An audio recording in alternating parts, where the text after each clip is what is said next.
Informé dans le sens que l'on souhaite.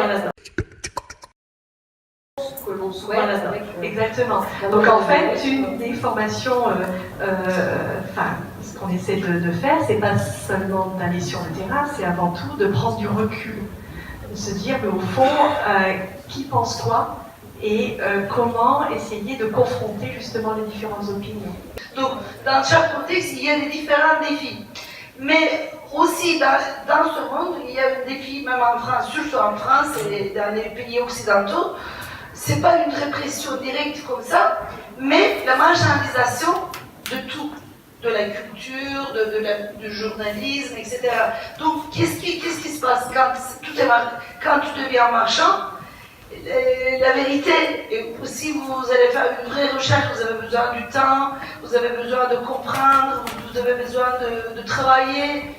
Mais non, il faut faire tout de suite, et il faut faire des choses que pour vendre. Et l'information, c'est devenu marchandisation. C'est pas tant une question d'enseignement que d'éducation.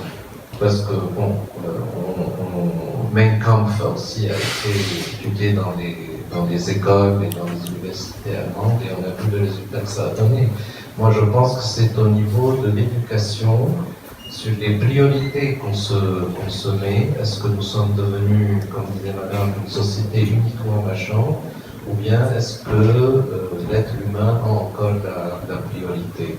Je crois que quand vous ne mettez pas en question, vous n'êtes pas obligé d'être contestataire comme moi, vous n'êtes pas obligé d'être militante, mais pour être une vraie journaliste,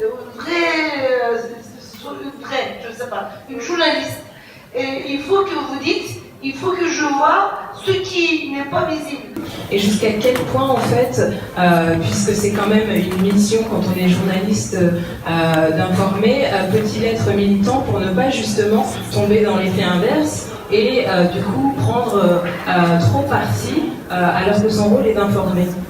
À mon avis, il y a deux choses, je vais dire très vite. Il ne faut pas cloisonner la personne.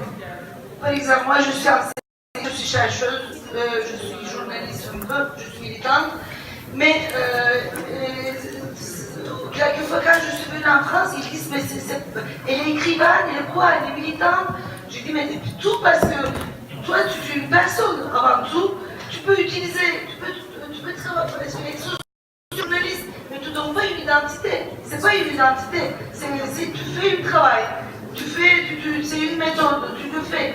Mais par exemple, moi je fais l'amour, je ne le fais pas en tant que journaliste. J'arrose des fleurs, je ne le fais pas en tant que sociologue.